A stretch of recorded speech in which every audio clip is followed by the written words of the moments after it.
for today's episode, isang napakasarap at napakasolid na recipe ng mga Bisaya ang lulutuin natin ngayon. Kaya dali-dali ako pumunta ng F sa Trinipapa para bumili ng pata. Pinachop ko na nga pala ito mga kasolid. At pagdating ko sa bahay ay uugasan ko naman ito paulit-ulit hanggang sa luminaw ang tubig para sigurado. Salamat sa mga bagong viewers at followers dyan. Welcome na welcome po kayo dito. At nag-init na rin ako ng mantika dahil piprituin ko muna ang mga pata.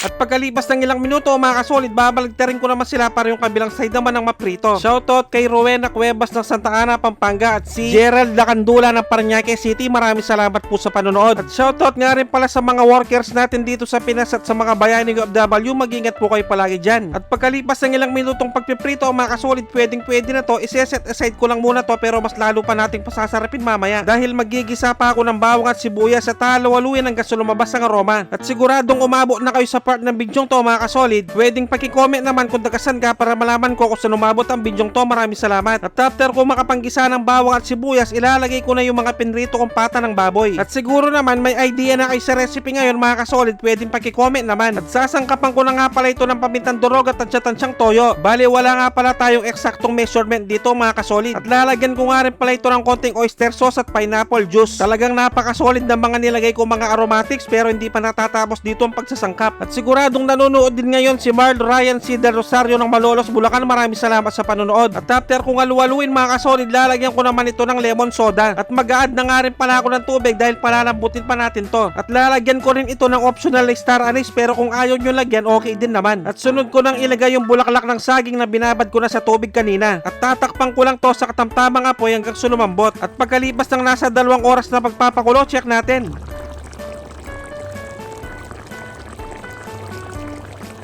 Sobrang napakalambot na nito mga kasolid, yung kusang umihiwala yung buto sa laman. At mag-a-adjust na ako ng asukal dito mga kasolid pero kayo pa rin ang bala kung gusto nyong mas matamis. At sunod ko nang ilagay yung black beans o yung tausi na inugasan ko kanina para matanggal ang alat. Hindi kasi makukumpleto ang recipe natin kung wala nito. At maraming salamat nga pala sa Tao Gama Pinang Moras de la Paz, Santo Tomas, Pampanga Council. At tatakpan ko lang ito ng nasa 5 minuto sa mahinang apoy at magpe-plating na tayo. At siguradong nakaantabay din ngayon si CB Donkey ng Alberta, Canada. Maraming salamat sa panonood boss. At dahil luto na ang ating napakasarap at napakasolid na recipe ng mga Bisaya, ang humbang Bisaya, syempre dito na tayo sa pinaka-exciting part, ang tikiman time. Yun no, kakamayin ko na talaga to mga kasolid para makita nyo gaano siya kalambot. Siguradong takaw kanin na naman ang recipe na to mga kasolid. Kain po tayo.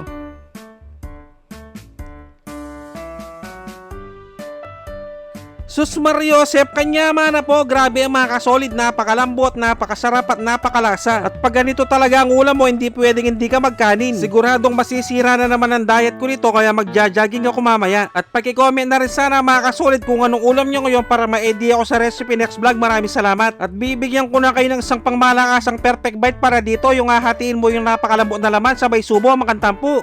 Taksya po na kalasa ng kalasa. At kung siyempre hating gabi nyo naman napanood to mga kasolid, mag-automatic pansit kanto na lang kayo mga bossing. Dapat yung spicy ha. At siguradong naglalaway din ngayon ang Torres at Polvorosa family ng Bicol. Maraming salamat po sa panonood. Maraming salamat sa mga walang sawang sumusuporta at sumusubaybay sa aking mga video. At sa mga walang sawang nagsishare at nagre-react, grabe napakasolid nyo. Sobrang na-appreciate ko kayo lahat. At maraming salamat nga pala sa mga Bisaya dahil napakasarap ng recipe nyo. Magkita-kita ulit tayo next episode. Magluto na kayo ng napakasarap at napakasolid na humbang Bisaya. Hanggang dito na lang muna. Maraming salamat sa panonood. Basta Kapampangan, manyaman!